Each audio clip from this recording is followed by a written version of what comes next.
Welcome and thank you for joining. This interview is part of a research article titled Ethical Risk of Generative AI in Education by Or Daniel and the advisor Dr. Rinat Rosenberg-Kima from the Technion Israel Institute of Technology. The availability of the interview along with the scientific article can benefit both the scientific and education communities. The interview content was not edited, only noise and pauses were removed. We thank all subject matter experts for contributing their knowledge and experience to this study. A link to the article and ways to contact us will be added to the information of this interview. Interview number 7 with Núria Albó Canal, held on November 21, 2023, in English. Enjoy. So, can you please say your name and also what is your professional background and experience? My name is Núria Albó Canals, and I'm a computer engineer. I studied computer engineering a long time ago, and then for family needs, I moved to the family business, which was a retail, and I was taking care of the purchasing department and the sales department. I was in charge of the international trades. And after these 14 years, COVID came, and I used this COVID part of my life to change careers and retake my technical career. So I did a bootcamp in data science and a master in big data and analytics. And it's where I became a data science. I've been working in that field for the last 3 years. I'm still working in that. And I'm specialized in data analysis, data mining, and now AI. We are creating our own analysis tool and predictions tool. And yeah, this is what I'm doing right now. That's amazing. And thank you again for participating and doing this interview. So, well, thank you to you. In your view, what are the potential benefits or advantages of using generative AI technologies in education? Since what I have seen in my work, I use generative AI every single day, like ChatGPT tools for coding. And I think that it's a very important tool to help to increase the capacities of a person. And for education especially, I think that there are a lot of different points that can help, like for instance, more personalized education, not only for the students, but also for the tutors. So what I think also is that it can give tools to the teacher to prepare better the classes and to gain time, and to give ideas to the teachers on how to teach a specific material that maybe the teacher never thought about it, how to do it. And also for the students. So if the student has a tool that can help the student to improve faster or even better, for instance, if you are doing an exercise in maths and you ask to a ChatGPT or a specific tool that maybe the school or the university have developed, and say, okay, I'm doing this math exercise, I don't know, I'm blocked in this part, can you give me the solution? And the AI answers you, okay, no, I'm not going to give you the solution, but explain me step by step what you're doing. And the AI helps the student to help think about it, or I cannot find the word, but reasoning the solution, like think like deeper. I think it's a value that you can give to the student. Like not just give the solution, like maybe not like a question answer tool, but more to help think further. No, this is how I think that AI can be used in education. So also the student and the teachers, right? And the teacher, I think it can help both. That's great. Yeah, definitely. So that's the benefits, but what do you see as the main risk, challenges, or ethical concerns associated with educational uses of generative AI? Yeah, so what I think that can be negative is like, okay, we need data to train the models to help even the teachers or the students. If this data is not complete, I mean, if you're not having into account all the population, all the cultures, all the historical points of view, because if you are trying to teach political things or historical things, there's always going to be more than one point of view. And if you focus in what you think is right and you skip the other point of view, it can have a bias. And when the student is using this tool or the teacher is using this tool to help to improve the knowledge, then you are missing parts of it that you're not having into account. And this is what I think that it has to be the focus of getting as much data as possible to have everything into account. Because what I think is if you don't have a culture or a person into the data system, that really doesn't exist. So then you cannot talk about it, you cannot teach about it, you cannot make a concern about that. And this is the ethical thing, no? Like how you can make possible to have everything in the model to really show everything, that all the possibilities. That's really interesting, actually, the cultural issues. So as far as you know, but right, most of the models are based on Western database. Exactly. And there's a lot of bias. Like I was talking to a girl, Tatiana, that she was explaining to me, she was from South America. She was working with the best lawyers in the States, and then she moved to Sweden. And when she was looking for a job, the system told her that because her origin, she had to work in a McDonald's or in a restaurant. And she was a very good lawyer in the States. Wow.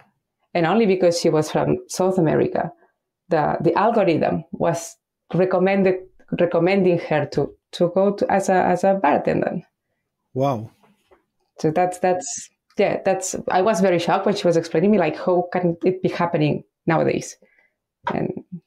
And the same for this, the job searching research, or it can happen in education. Like if for instance, teaching math or teaching science, it's very straightforward. Like math is math. So if you want to calculate a function, it is what it is.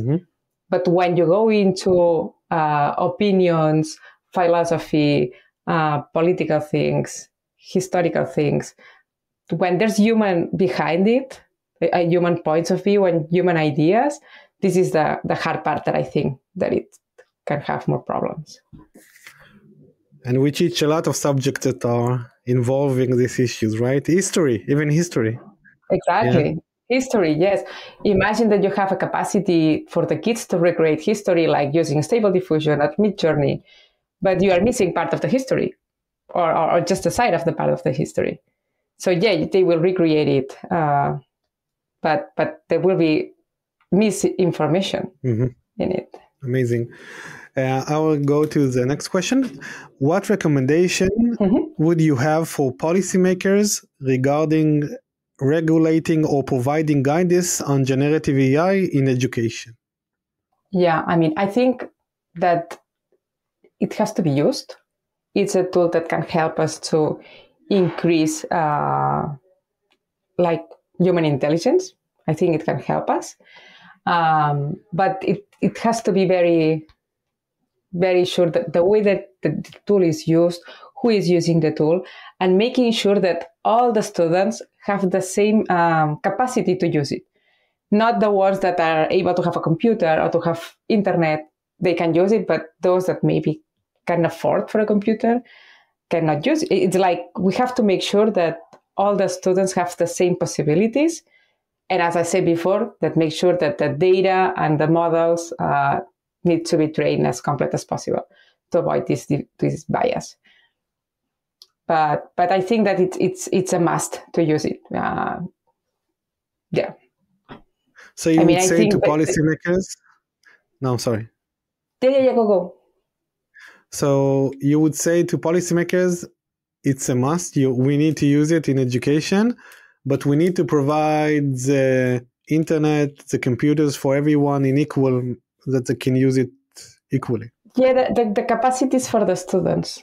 It has to be an equal access to the system or to the possibilities. And then for sure that, I mean, it's a tool that if we are not using it, another country will do. And then you are already making a difference. So you cannot treat it globally because maybe Italy says now, no, I'm going to ban ChatGPT at schools. But then China or Germany are doing it. And the capacities of the students are increasing because they are using it and they learn faster and they learn better.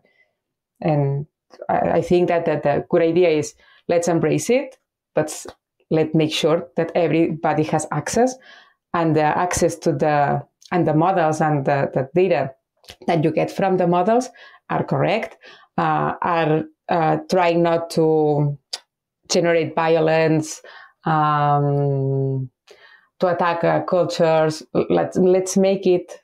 I mean, I know it sounds super difficult to do it because when humans are behind, is super difficult. It's like an utopia to say that everything has to be nice and perfect, and the data has to contemplate all the possible options and the cultures and everything. But it is what we need to search for. Wow. Okay.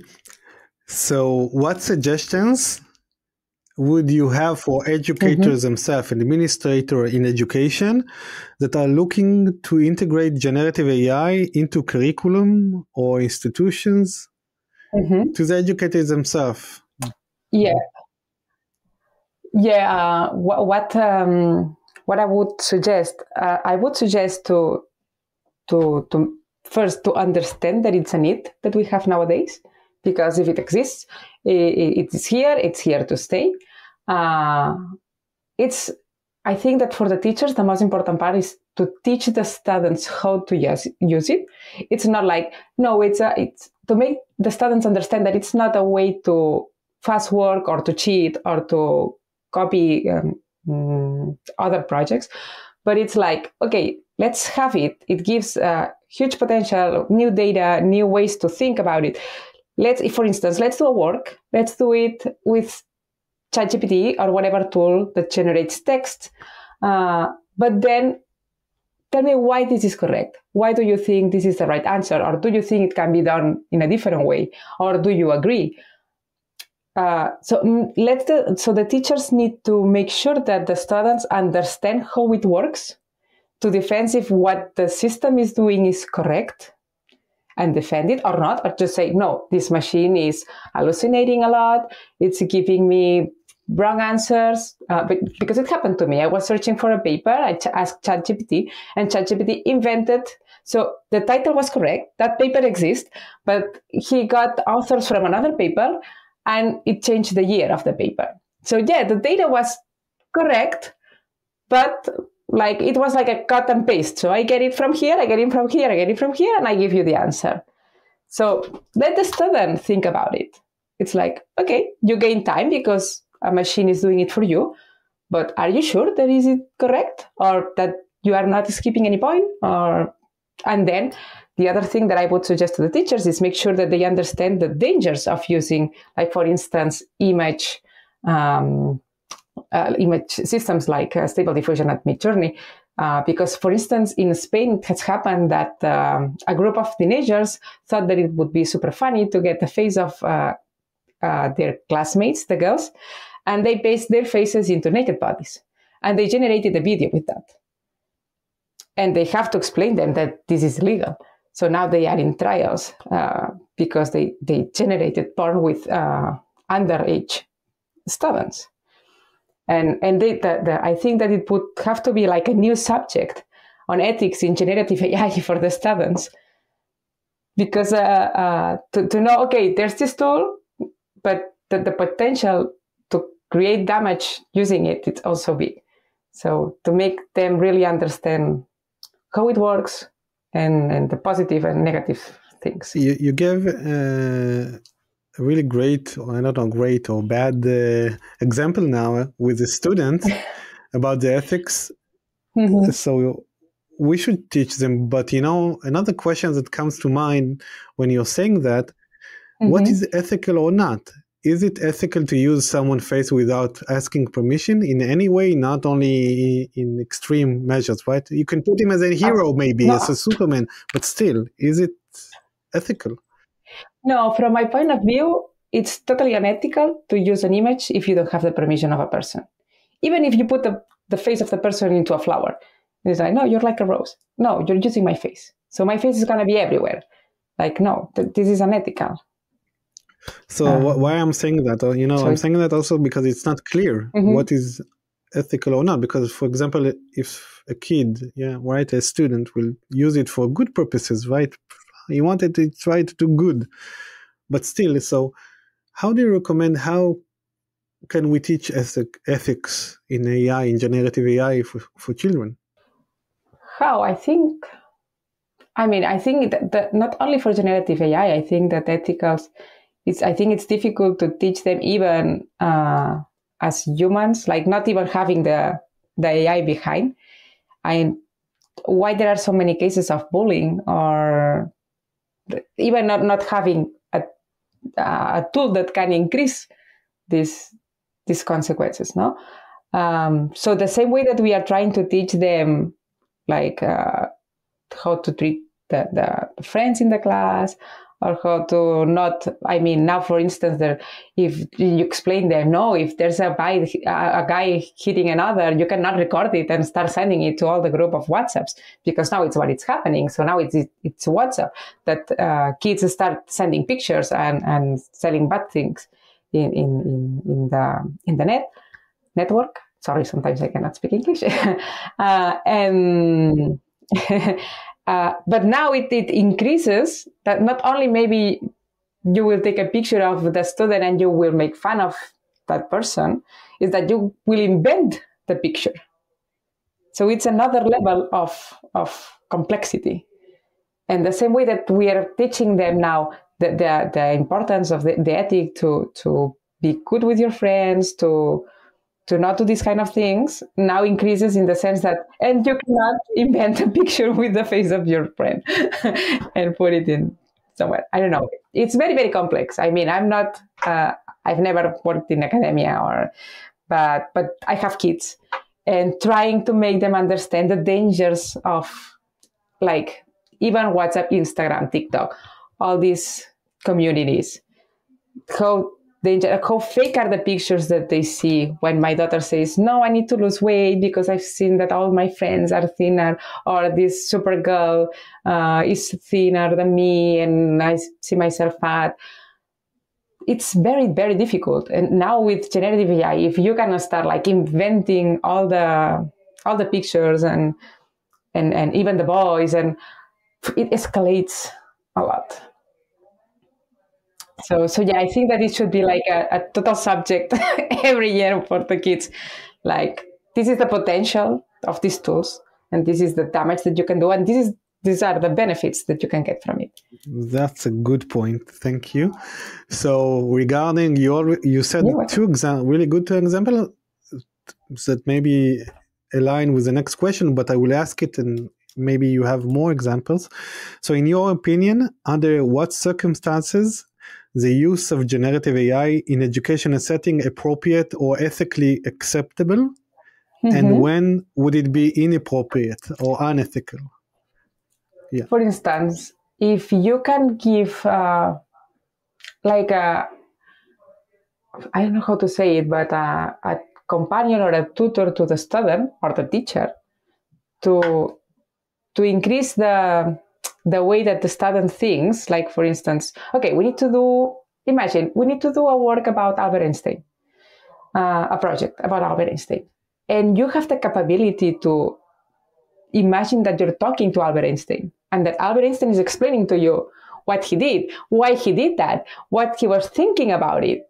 And maybe a generative AI tool can give it this information to you. Like, imagine how would, like, the typical class of history that is super bored. Now you're talking to the historical person.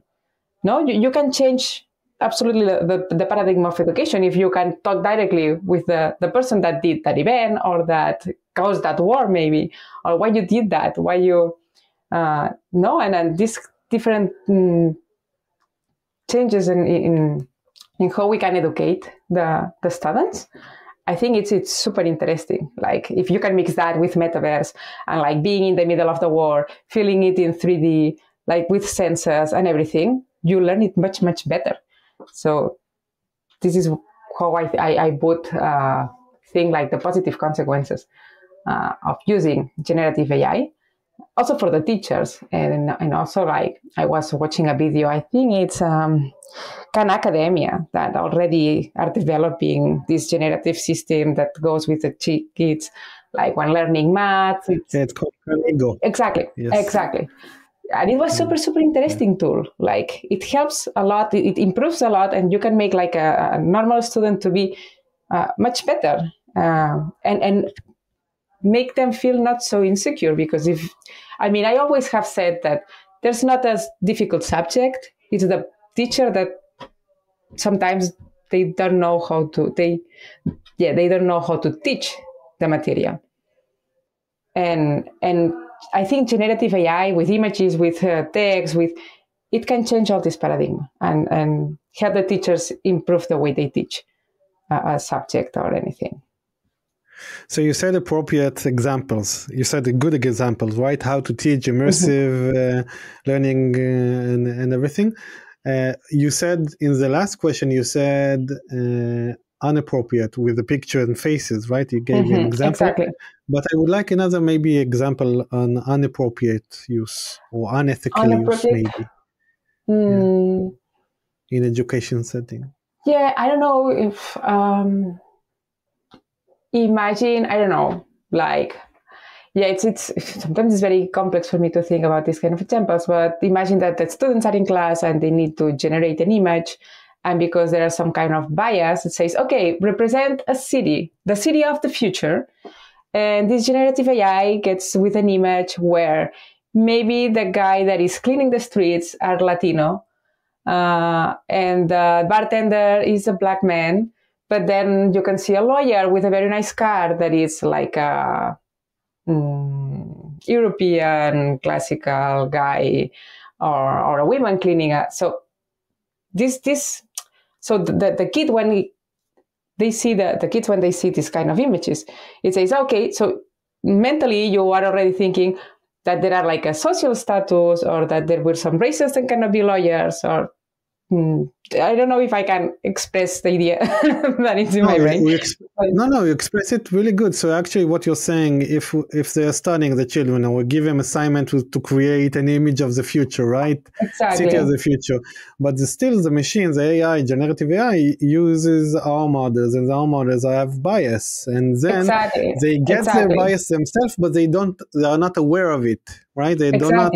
Exactly. And it sinks in every time they generate a new content, it sinks in, right? Exactly. And it's like, why not a woman can be the lawyer, and I don't know, and with a flying car, and yeah. So this is the very important point, no? That to avoid this bias that we already have, and it's interesting, you know what? Maybe it's when you said it, I thought about an experiment in my head. I thought, what if I would ask Midjourney or other text-to-image tool, give me Prime Minister, right?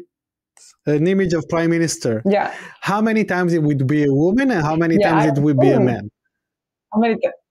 Exactly. Oh, we can do the test, no? It's it would be super interesting.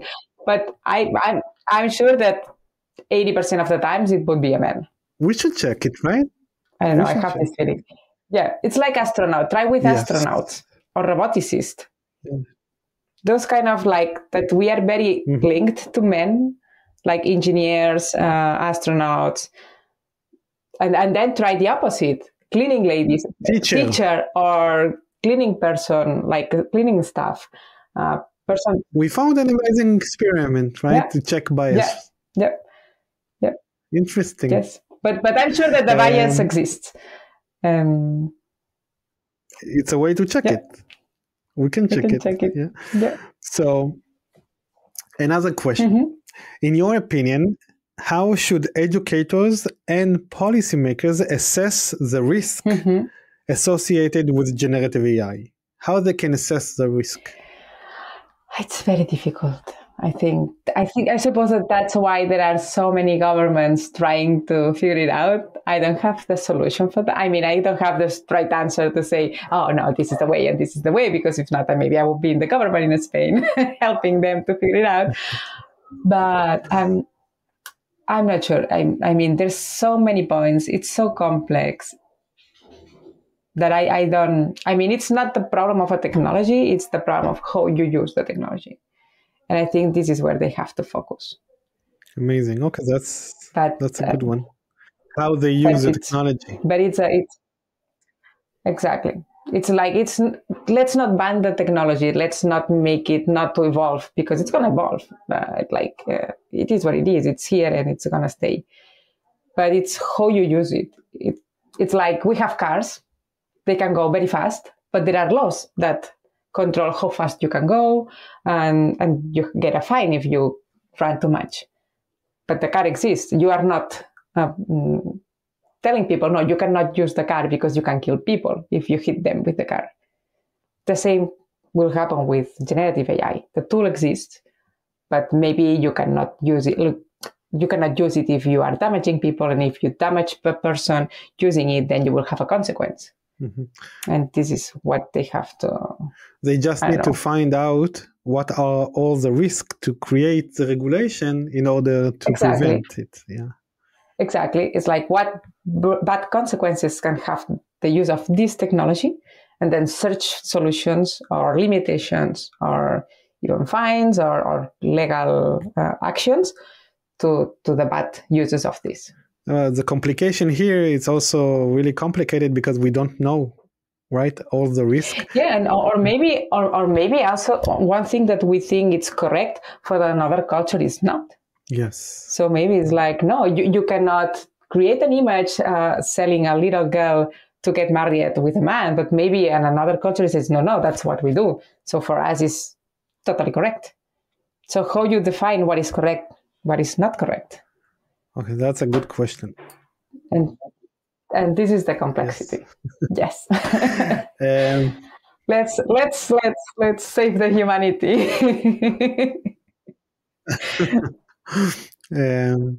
Thank you for that answer.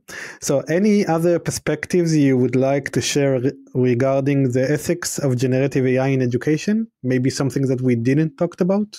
No, I think we have talked like a lot, but yeah, I think for me it's I don't know if the good term is vertiginous, because I already had issues trying to protect my kids from social media, that now there are all these new tools that it will escalate the problem, like inventing, like simulating voices, simulating images. How can I teach them to know what is true or what is not? This is what scares me the most when I think with the new generations. Like, yeah, maybe I have had the luck to live in a part of the time that I can say, no, this is totally fake because that not happened this way. But my daughter won't know that. It's like, okay, this fact, and I have asked ChatGPT. ChatGPT has given me these facts, this historical thing, and for me it's a source of truth. Mm-hmm. How I can make her understand that maybe it's not, because it's based on the data that some human people has input to the model. And then that she has to really go to the source or to do her own investigation to make sure that thing is real. No, this is what scares me the most. It's like how I teach them to know, to differentiate what is real, what is not, what is fake.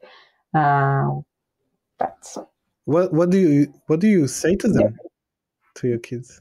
Did you tell them he's hallucinating? You need to make sure to check data again and again. I mean, they are very small. I'm now the person behind that reads the terms. I must be one of the few people in the world that reads the terms and conditions. And every time that they ask me for a game, I read what type of data they get from the game and everything. It's like, no, you cannot get it because see. And I explain to them, they are accessing to your pictures, to your contacts. Why, if it's a game of sums, like 2 + 3, or like a puzzle or a card game, why do they need to have access to your contacts? Why do they need to have access to your pictures? They do not.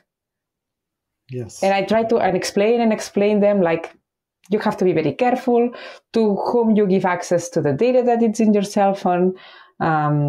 And it's like explaining, and because I'm lucky enough to understand what's behind, I can explain them. But other like friends, and they just, oh, you want this game? I download it, and yeah, just play and be happy. And it's like, no, it's, you're giving too much information to everybody. and I'm trying to explain that. And now with ChatGPT, and I play with them with ChatGPT. I sit with them like, okay, so you have this. For the other day, my daughter had to do a homework, and I say, okay, they are going to use it at the end. Yes. So let's show them how to use it the best way possible. Say, okay, there's this tool that is ChatGPT that you can ask, but this tool invents a lot, and maybe what it says, it's not true. So you can ask here, you will have like a first idea, and then you can go to Wikipedia, also check in Wikipedia and compare. This is the only way that I have to teach them how to use this kind of tools. But it's very difficult. It's very complex. I think it's very complex. Very, very complex. I completely agree. And for people that are not in the tech system, it's even worse. Because they don't understand. They think, oh, AI is here to destroy us. It's like, no, AI is like the common informatics. Like it's a code that it has people behind it that use this code to generate ideas. The AI per se is not going to destroy humanity. It's the people that is behind and using it. Not now. With the reinforcement learning, maybe in the future. But maybe they are nicer than us. Yes. Have you seen The Creator? The Creator is a good example of ethics in AI. It's a movie? The film. No, I didn't. I will see it. It's a movie. It's very new. It's a very new film. I saw it, like 2 months ago or less. It's called The Creator, and it's where the humans and the AI will cohabitate together in the world. And you see this ethical thinking. It's super interesting, super interesting. I will watch. I will watch it. Yeah. Sonia, thank you first of all for the interview. Another question: do you approve publish this interview public for everyone to make it more accessible? Sure. No. Yeah, sure, no problem. Thank you very much. I really appreciate it. I hope you had fun at least. You're welcome. I did. I mean, I'm not an expert in I work with AI every day and analyze a lot of text and everything and read a lot of news about it and check the evolution of it. I think that it has a huge amount of capacities. Like we can help to make humans like more intelligent, more creative. It's like, how I would say, it can help us to improve in this, to augment, like augmented intelligence or augmented humanity, that I would say. But at the same time, we have to be very careful how we use it. I completely agree. By the way, every expert says to himself that he's not an expert, so it's fine. Don't worry about it. Okay. Yeah, it's this feeling of, I totally understand the complexity of AI, but I'm not I'm not focused in ethics or learning that or specific. But although it's a subject that fascinates me, Thank you.